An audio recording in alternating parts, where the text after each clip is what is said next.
আসসালামু আলাইকুম প্রিয় দর্শক। বাংলাদেশের রাজনীতিতে এখন যা চলছে আমার কাছে মনে হয় একটা সার্কাস চলছে। মানে কে কোন দলে যে আছে আপনি বুঝতে পারবেন না। মানে সকালে এক দল, বিকালে আরেক দল, সকালে এই দলের সঙ্গে জোট, বিকেলে আরেক দলের সঙ্গে জোট। হয়তো আপনারা একসঙ্গে আলাপ আলোচনা করছেন, একজন বলেন আমি একটু বাইরে থেকে আসি অথবা বাথরুম থেকে আসি, একটু পরে শুনলেন সে বাথরুম থেকে বের হয়ে আরেক দলে যে যোগ দিয়েছে। অবস্থাটা এমন হয়েছে। আমার একটা পুরনো গল্প মনে পড়ে, ঠিক গল্প না, অনেক পুরনো একটা ঘটনা। সেটা হলো এরশাদ বিরোধী আন্দোলন তখন চলছিল 1984 সালের কথা। তখন আমি ঢাকা ইউনিভার্সিটির স্টুডেন্ট। তখন বিভিন্ন দলগুলো মিলে একসঙ্গে আন্দোলন করছিল। এই আওয়ামী লীগ, বিএনপি, এরা জোট ছিল, 7 দলীয় জোট, 14 দলীয় জোট, তারপরে বিএনপিও ছিল। তারা যুগপৎ আন্দোলন করতো, একটা লিয়াজো কমিটি ছিল, তারা সবাই মিলে একসঙ্গে আলোচনা করতো। এবং সেই লিয়াজো কমিটির একটা মিটিং হচ্ছিল। তখনকার আওয়ামী লীগের প্রেসিডিয়ামের সদস্য ছিলেন মিস্টার এম কোরবান আলী। ওনার বাসায় মিটিং হচ্ছিল। উনি বাসায় সবাইকে রেখে বলে যে আমি একটু আসতেছি বলে বেরিয়ে যেয়ে উনি বঙ্গভবনে যে এরশাদ সাহেবের মন্ত্রী হয়ে গেছেন। তো সবাই যারা তার বাসায় ওয়েট করতেছিল তারা দেখলো যে টেলিভিশনে খবর হচ্ছে যে কোরবান আলী সাহেব মন্ত্রী হয়ে গেছেন। তো এই ধরনের ঘটনা কিন্তু এই দেশের মাটিতেই রাজনীতিতে ঘটেছে। এখন এই ধরনের ঘটনা আবার আমরা দেখলাম।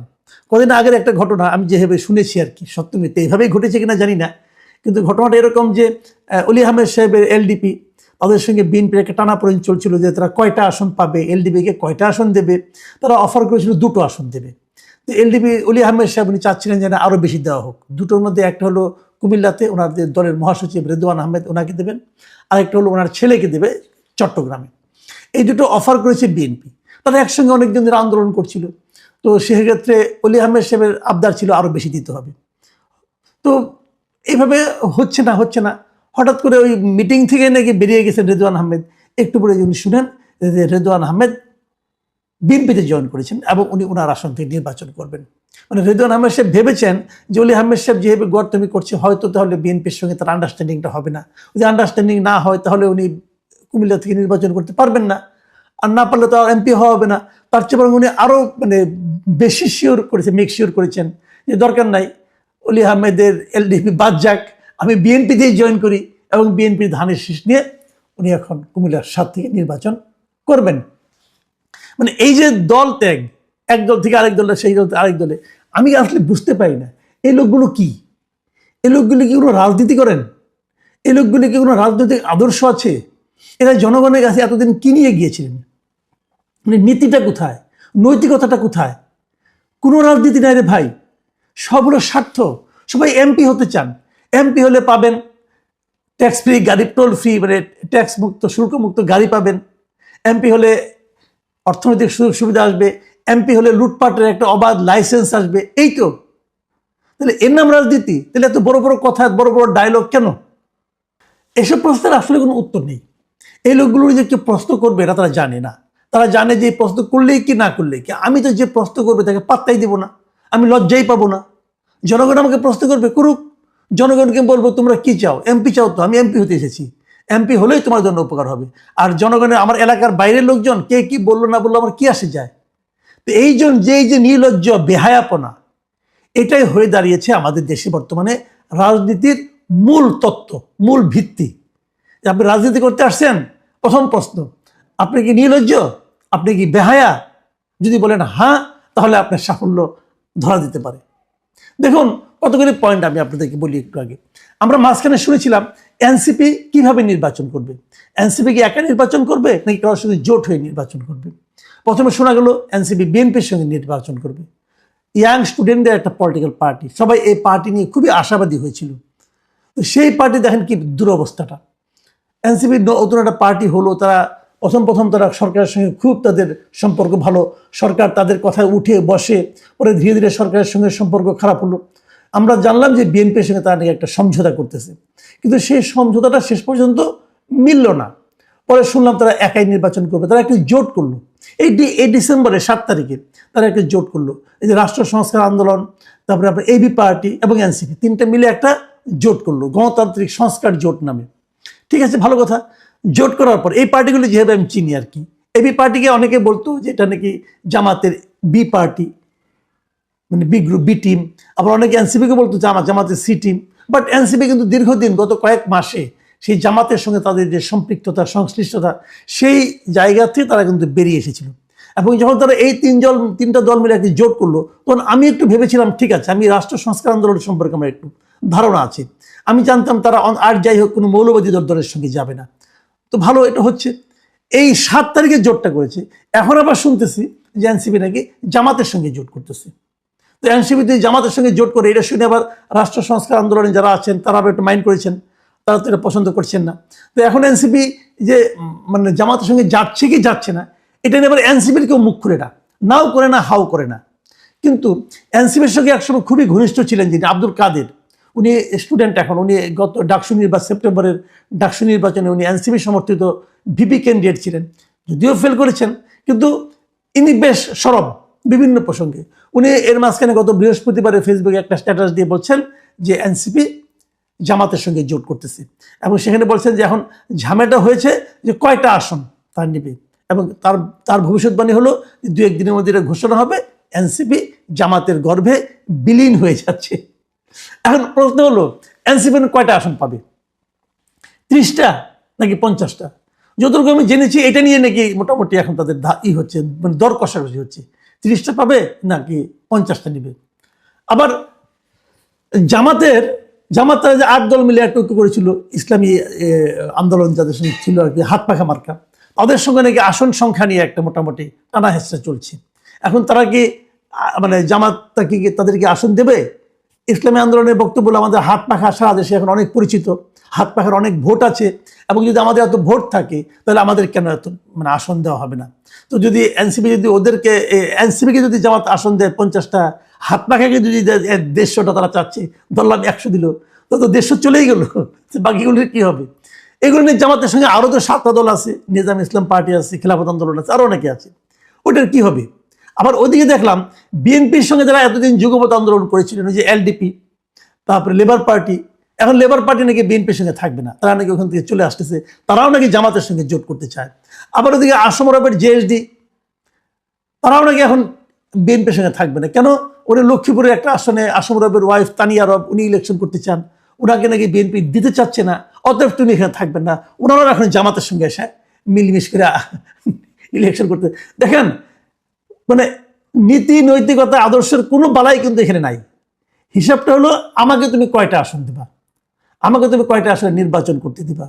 মাঝখানে আবার এটাও দেখলাম, শুনলাম যে জামাতের সঙ্গে এনসিপির আলোচনা হচ্ছে, যদি মিলে যায় তাহলে নাকি জামাত নাকি এনসিপিকে যারা ইলেকশন করবে তাদের কিন্তু ফান্ড দিবে, প্রতি আসনে নাকি বেশ 1.5-2 কোটি টাকা দিবে বলে শুনেছি। এগুলো সত্য মিথ্যা বলতে পারবো না ভাই, এগুলো আলোচনা হচ্ছে, বাজারে শোনা যাচ্ছে, সোশ্যাল মিডিয়ায় এবং বিভিন্ন কনভেনশনাল মিডিয়া এগুলো আমি আলোচনাগুলি পাচ্ছি। তাহলে এনসিপির আদর্শটা কোথায় থাকলো? আবার এনসিপিতে তো অনেকগুলো নারী নেত্রী আছে, তাদের কি হবে? তাদেরকে কি জামাত মেনে নেবে, অথবা তারা কি জামাতকে মেনে নেবে? তো এর মধ্যে দেখলাম ডক্টর তাসনিম যারা, উনি ক্রাউড ফান্ডিং করেছেন, 46 লাখ টাকা তুলবেন, অলরেডি নাকি উঠেও গিয়েছে। এখন যদি ওনারা জামাতের সঙ্গে গাঁটছাড়া বাঁধেন, তাহলে যারা টাকা তাকে দিয়েছেন তারা তো জামাতের বাইরে থাকবেন বলে টাকা দিয়েছেন, তাদের টাকাগুলো উনি ফেরত দিবেন কিভাবে? তো যদি ফেরত না দেন তাহলে কি এটা কি প্রতারণা করে টাকা নেওয়া হলো না? এটাই বা কি চিকিৎসা হবে? তো এই সমস্ত নানা ইকুয়েশন কিন্তু এখন চলছে। কিন্তু এত সব চলার মধ্যে আমার কাছে যেটা বক্তব্য সেটা হলো যে সাধারণ মানুষের কথা কে ভাবছে, সাধারণ মানুষের মধ্যে যে রাজনীতি নিয়ে তাদের যে চিন্তা ভাবনা, সেই চিন্তা ভাবনাকে এই দলগুলো তারা কি নষ্ট করে দিচ্ছে না? রাজনীতির প্রতি মানুষের কি শ্রদ্ধা থাকবে? তারপর সবাই তো ভাববে এরা রাজনীতি করে যার যার ব্যক্তিগত স্বার্থ সিদ্ধির জন্য। যদি সেটা হয় তাহলে আমরা কি পেলাম নতুন? আমরা শুনেছিলাম গত জুলাই আন্দোলনের পর এরা নাকি একটা নতুন বন্দোবস্ত করবে, নিশ্চয়ই আপনারা বহুবার শুনেছেন, আমি বহুবার বলেছি, ভাই বন্দোবস্তটা কোথায় সেটা তো দেখতে পাচ্ছি না। এখন দেখতে পাচ্ছি সবাই তো আগের মতোই নিজেকে নিলামে তুলছে, ভাই আমাকে ডাকো, আমাকে তুমি কি দিবা, বলো কত টাকার বিনিময়ে আমাকে কিনতে চাও। এই যে নিজেকে নিলামে তোলা, এবং সেই নিলামে তোলার যে গড্ডালিকে প্রবাহ, সেই প্রবাহে এই স্টুডেন্ট যারা ছাত্রতা আছে তারাও গা ভাসিয়েছেন। তাহলে নতুন বন্দোবস্তটা কোথায় রে ভাই? নতুন বন্দোবস্ত বলতে গেলে একটা জিনিসই দেখলাম যে এদের কথাবার্তায় প্রচুর গালাগালি থাকে, খুব গালাগালি, মানে একদম মানে স্থূল গালাগালি তারা করতে খুবই অভ্যস্ত, এইভাবে তারা প্রতিপক্ষকে আক্রমণ করে। তো এটাই কি নতুন বন্দোবস্ত? দেখুন এই সমস্ত নানা প্রসঙ্গ কিন্তু এখন অলরেডি আসতে শুরু করেছে। কেউ কেউ এমনও বলছে যে জুলাই যোদ্ধা যারা ছিল তারা কি তাহলে আসলে জুলাই ব্যবসায়ী হয়ে গেল? এই সমস্ত প্রশ্নের কিন্তু আপনাদেরকে ভাই উত্তর দিতে হবে। একটা কথা মাথায় রাখবেন, সামনে নির্বাচন করতে যাচ্ছেন, নির্বাচনে কিন্তু আপনাদের জনগণের কাছে যেতে হবে। জনগণের কাছে কোন মুখ নিয়ে যাবেন, কি দাবি নিয়ে যাবেন, কি প্রার্থনা করবেন। ভাবুন তো একবার, হাদিকে কথা বলেন আপনারা। হাদি কিন্তু একা দাঁড়িয়ে গিয়েছিল, কোনো জোটে যাওয়ার কথা বলেনি। সে নিজের থেকে বলেছিল যে আমি একা হলে দাঁড়াবো, আমি যদি 500 ভোটও পাই সেটাও আমার প্রতিবাদ। আপনারা প্রতিবাদটা করতেন, আপনাদের প্রতিবাদে গেলেন না, আপনারা গেলেন শর্টকাট হতে এমপি হওয়ার জন্য। আমি একটা ঘটনা বলে শেষ করব। কিছুদিন আগে এনসিপির একজন শীর্ষস্থানীয় নেতার সঙ্গে আমার দেখা হয়েছিল একটা অনুষ্ঠানে। তো উনি নিজে থেকে আমাকে জিজ্ঞাসা করলেন যে আমরা আসলে কি করব। আমি তাকে একটা পরামর্শ দিয়েছিলাম। আমি বলেছিলাম যে যদি আপনি আপনারা বিএনপির সঙ্গে জোট করেন তাহলে আপনাদের দল আর থাকবে না ভাই। যদি আপনারা জামাতের সঙ্গে জোট করেন তাহলেও আপনাদের দল অনেকখানি কিন্তু মানে আপনারা যে লক্ষ্য নিয়ে সামনে অগ্রসর হচ্ছেন সেই লক্ষ্যের অগ্রসর পৌঁছতে পারবেন না। কারণ একটা কথা ভাবুন, আপনি ধরেন 300 আসনের মধ্যে 50টা আসন পেলেন, ধরা যাক আপনাদের চাহিদা অনুযায়ী, তো বাকি 250 আসনে কিন্তু আপনাদেরকে কেউ চিনবে না। কিন্তু আপনারা একটা নতুন দল, আপনাদের এখন মানুষকে চেনানো দরকার। আপনাদেরকে মানুষকে বোঝাতে হবে যে আপনি একটা ডিফারেন্ট পলিটিক্স নিয়ে সামনে আসছেন। সেই বোঝানোর কাজটা আপনি কীভাবে করবেন, কখন করবেন? এইভাবে নির্বাচন করলে পারবেন না। আমি তাদেরকে পরামর্শ, আমার সঙ্গে যেটুকু জিজ্ঞাসা করেছিল পরামর্শ তো না, আমি আমাদেরকে বলেছিলাম যে আপনাদের উচিত হবে আরও 5 বছরের লক্ষ্য নিয়ে রাজনীতি নেওয়া। এই নির্বাচন আপনার জন্য লক্ষ্য করার দরকার নাই। এই নির্বাচনকে টার্গেট করেন না, বরঞ্চ আরও 5 বছর পরের নির্বাচনকে টার্গেট করেন এবং সেইভাবে নিজের দলকে একটা সম্পূর্ণ আলাদা ধরনের রাজনৈতিক দল হিসেবে প্রতিষ্ঠা করার চেষ্টা করেন। তাদের প্রতি আমার একটা স্বনির্বন্ধ অনুরোধ ছিল। তো উনি দেখলাম খুব গম্ভীর হয়ে শুনলেন। আমার মনে হলো যে ওনার মনোভূত হলো কি হলো না আমি জানি না। এখন দেখছি তারা তো সেই শর্টকাট পথে যাচ্ছে। ভাই, শর্টকাট পথে কিছু করতে পারবেন না। আমি সত্যি সত্যি বলছি, আমি কিন্তু এনসিপিকে নিয়ে একসময় আশাবাদী ছিলাম। আমার মনে হয়েছিল এই ইয়াং ছেলে মেয়েগুলো এরা বোধহয় নতুন কিছু করতে চায়, এদের বোধহয় লোভ লালসাটা কম। কিন্তু এতদিন পরে এসে প্রায় 1.5 বছরের কম সময়, এই বছরই তো ফেব্রুয়ারিতে তারা হয়েছে, তাদের জন্ম হয়েছে, তার মানে কয় বছর হলো, মানে আপনার ধরেন গিয়ে এই 10 মাস 11 মাসের মতো সময়। এই সময়ের মধ্যে এরা কেবল গড্ডা লেগে পড়বে গায়ে ভাষায় নাই, এরা আসলে প্রমাণ করেছে যে তাদের বয়স কম এবং তাদের এই অল্প সময়ের মধ্যে কত বেশি উপার্জন করা যায়, কত বেশি মানে মাল পানি কামানো যায়। আমরা পুরো চূড়ান্ত হতাশ সাধারণ, আমি জানি না, আমি খুবই হতাশ। আমি যাদেরকে না আশা করেছিলাম, মানে আশাভঙ্গের বেদনা কি জিনিস সেটা আমি এখন টের পাচ্ছি। প্রিয় দর্শক, আমরা জানি না সামনে তারা কি করবে, তবে আমি এখনো আশা করব, আমি এখনো প্রত্যাশা করব যে এনসিপি আরও 5 বছর পরের টার্গেট নিয়ে মাঠে নামবে। তাহলে হয়তো আমরা আজকে থেকে 4-5 বছর পরে একটা নতুন ধরনের রাজনীতি দেখতে পারবো। আর তা না হলে ওই আওয়ামী লীগ, বিএনপি, ওই ফ্রিডম পার্টি, ওই সমস্ত সংখ্যায় আরও বাড়তে থাকবে। আমরা নতুন রাজনীতি দেখতে চাই।